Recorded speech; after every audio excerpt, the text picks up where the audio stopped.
নমস্কার বন্ধুরা, আবার একটা নতুন রেসিপি নিয়ে চলে এসেছি। আজকের রেসিপি বুঝতেই পেলে, আজকের হিরো হচ্ছে ঝিঙে। হ্যাঁ, প্রথমে তো দেখে বুঝতেই পেলে ঝিঙের একটা সুস্বাদু রেসিপি আজকে তোমাদের সাথে শেয়ার করব।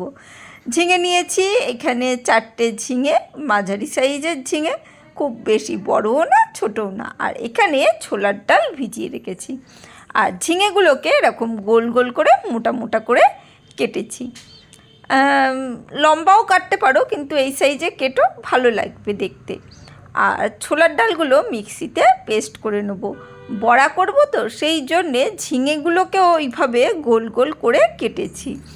দারুণ একটা সুস্বাদু রান্না, একদম নিরামিষ।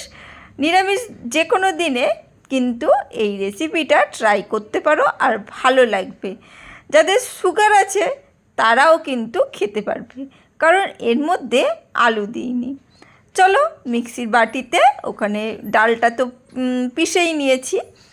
যতটা জল কম দেওয়ার পারো সেইটুকুনি কম দেবে জল, তাহলে খুব ভালো হয়। এখানে বেশ শুকনো করে ছোলার ডালটা বেটে নিয়েছি। তার মধ্যে লবণ দিইনি, তাই একটু লবণ মিশিয়ে নেবো। খুব সিম্পল রান্না, কিন্তু খেতে কিন্তু দারুণ হয়। ভাতের সাথেও খেতে পারবে, রুটির সাথেও তো খেতেই পারবে। চলো একটু লবণ দিয়ে ভালো করে ডালটাকে ফেটিয়ে নিলাম। একটু সেই রকম কোনো ব্যাপার না, খুব বেশি ফেটাতে হবে বা কিছু, একটু হালকা করে ফেটিয়ে নিলাম যাতে বড়াগুলো খুব সুন্দর হয়। এবার তেল গরম করে, সাদা তেল গরম করেছি, দিয়ে বড়াগুলোকে দিয়ে ভেজে নিচ্ছি। তোমরা সর্ষের তেলেও ভাজতে পারো, সেরকম কোনো বাধ্যকতা নেই, সাদা তেলেই করতে হবে। ব্যাস একটু ভাজা, একটু এপিঠটা হলে বড়াগুলো উল্টে পাল্টে ভেজে নিতে হবে। আমি এখানে খুন্তি দিয়ে উল্টাচ্ছি, স্টিলের খুন্তি দিয়ে উল্টাচ্ছি। তাতে কি হয়, বড়াগুলো নাড়াচাড়া করতে সুবিধা হয়, সেই জন্যে ওখানে খুন্তি দিয়ে, স্টিলের খুন্তি দিয়ে ব্যবহার করেছি কাঠের বদলে। ওটা একটু কাঠের খুন্তিটা একটু অসুবিধা হয় আমার, সেই জন্যে। চলো এখানে তেল গরম করে নিয়েছি, তেলটা যেটুকুনি ছিল সেটুকুনি গরম হয়ে গেছে। আর একটু কালো জিরে ফোড়ন দিয়েছি। ঝিঙেতে একটু কালো জিরে ফোড়নটা ভালো লাগে, সেই জন্যে কালো জিরে ফোড়ন দিয়েছি। আর ঝিঙেগুলোকে ডুমো ডুমো করে গোল গোল করে কাটা ঝিঙেগুলোকে দিয়ে দিয়েছি। দিয়ে পুরো হাই ফ্লেমে কিন্তু ভাজবো, কোনো লো ফ্লেম করবে না, কারণ ঝিঙে থেকে লো ফ্লেমে ভাজলে কিন্তু ঝিঙে থেকে প্রচুর জল বেরাবে। একটু হাই ফ্লেমে একটু চাপাই দিয়ে রেখেছি। এখানে একটু মশলাটা তৈরি করে নেব। মশলার কৌটোগুলো লাইন করে রেখে দিয়েছি। এই বাটির মধ্যে একটু জিরের গুঁড়ো আন্দাজ করে, একটু ধনের গুঁড়ো আন্দাজ করে, অবশ্যই যার বাড়িতে যেরকম মশলা খায় সেইভাবে সবসময় বলি। আর না, যে পরিমাণ রান্না করছো সেই পরিমাণ অনুযায়ী একটু মশলাগুলো ট্রাই করার চেষ্টা করবে। তারপরে একটু হলুদ গুঁড়ো রঙের জন্য অবশ্যই। আর এখানে কাশ্মীরি লঙ্কার গুঁড়োটা দিয়েছি, ওই একটু দেখতে ভালো হবে, তাই যারা শুকনো লঙ্কা খেতে চাও তারা শুকনো লঙ্কাও দিতে পারো। আমি এখানে শুকনো লঙ্কা ব্যবহার করিনি, কাশ্মীরি লঙ্কার গুঁড়ো ব্যবহার করেছি। আর বাটি ধোয়া জলটা দিয়ে মশলাটাকে গুলে রেখে দিলাম। এখানে ওই বড়াগুলো ভেজেছি তো, ওইটাই জল দিয়ে রেখে দিয়েছি। ঢাকনাটা খুলে দিয়েছি, বেশিক্ষণ রাখিনি, কারণ না হলে ঝিঙে থেকে প্রচুর জল বেরিয়ে যাবে, খুব মুশকিল হবে। আর একদম কিন্তু হাই ফ্লেমে রেখে কিন্তু ঝিঙেগুলোকে ভাজতে হবে। হাইতে রেখেই কিন্তু ঝিঙেগুলো সুন্দরভাবে ওলটপালট করে নিচ্ছি। আর যারা নতুন বন্ধু যারা দেখছো, তারা অবশ্যই একটু চ্যানেলটাকে সাবস্ক্রাইব করে দিও। মনে হয় রেসিপিটা ভালোই লাগবে। আর এর পরবর্তীকালেও আরও সুন্দর সুন্দর রেসিপিগুলো দেখার জন্যে সাবস্ক্রাইব করে রেখো, তাহলে নতুন নতুন যখনই ভিডিও দেবো তখনই তোমরা দেখতে পাবে। এখানে একটু আদা কুড়ে রেখেছিলাম, সেই আদাটা ঝিঙের উপরে দিয়ে দিলাম, দিয়ে খুব সুন্দর করে নাড়াচাড়া করে ভেজে নিচ্ছি। আর এখানে একটা গোটা টমেটো কেটে রেখে দিয়েছি, যতটা পারবে দানাগুলো ছাড়িয়ে রাখার চেষ্টা করবে, মানে দানাগুলো বাদ দিয়ে রান্না করার চেষ্টা করবে। দানাগুলো তো ভালো না আমাদের শরীরের পক্ষে, সেই জন্যেই বললাম।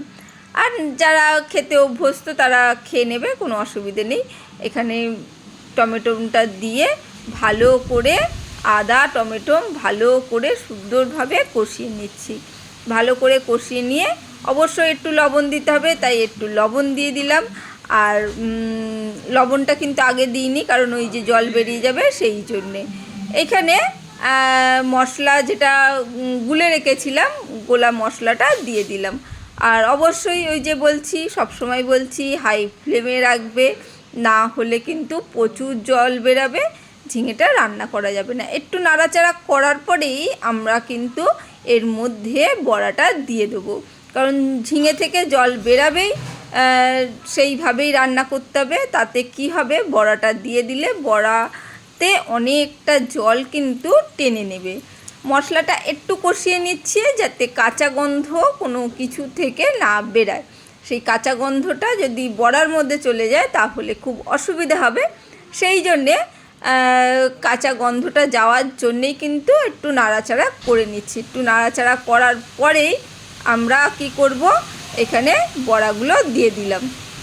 দেখলে বড়াগুলো কিন্তু দিয়ে দিলাম। ওই যে মশলার কাঁচা গন্ধটা মোটামুটি চলে গেছে, তখনই বড়াগুলো দিয়ে নাড়াচাড়া করছি। এই সময় দিলেই কি হবে, মানে ঝিঙে থেকে যথারীতি জল তো বেরাচ্ছেই, সেই জলটা কিন্তু বড়াটা অনেকটাই টেনে নেবে। আর বড়াতে যখন আমি মানে বড়াটার ভেতরে জল ঢোকার জন্যে যখন আমি একটু জল দেবো, তখন অলরেডি বড়াটা একটু বেশ নরম হয়ে থাকবে। সেই জন্যে ঝিঙেটা কষার সময় কিন্তু আমি এখানে বড়াগুলো দিয়ে দিলাম। খুব সুন্দরভাবে নাড়াচাড়া করে নিচ্ছি, তারপরে কিন্তু আমি জল দেবো। সামান্য একটু চিনিও দিয়ে দিচ্ছি, সামান্য, নিরামিষ তরকারি তো সেই জন্য একটু চিনি দিলাম। যদি সুগার পেশেন্ট থাকে অবশ্যই চিনিটা অ্যাভয়েড করবে, চিনি ছাড়াই রান্না করার চেষ্টা করবে, কোনো অসুবিধা হবে না, তাতেও টেস্টটা ভালোই আসবে। কিন্তু এই যে যারা এমনি সাধারণ মানুষ, তারা তো আবার চিনি ছাড়া একটু খেতে অসুবিধা হবে, তাই সামান্য আমাদের একটু চিনি দিয়ে দিলাম।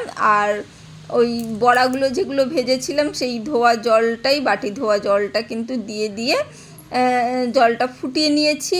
আর একটু ঝোল ঝোল রাখবই, বড়া অলরেডি জল টেনেই নেয়, কিন্তু ঝিঙে দিয়ে যেহেতু করা, ঝিঙে বড়া দিয়ে যেহেতু করা, সেহেতু খুব বেশি জল কিন্তু টেনে যাবে না, পরবর্তীকালে শুকিয়ে যাবে না। আর বড়াটা তো ওই ঝিঙেটা নাড়াচাড়া করার সময় দেয়া হয়েছিল, সেই জন্যে কিন্তু মানে সেইভাবে শুকনো হবে না। দেখতে পাচ্ছ রেডি হয়ে গেছে, আর একটু ঝোলও রয়েছে। কেমন লাগলো রেসিপিটা অবশ্যই বলো। আজকের জন্য বাই বাই।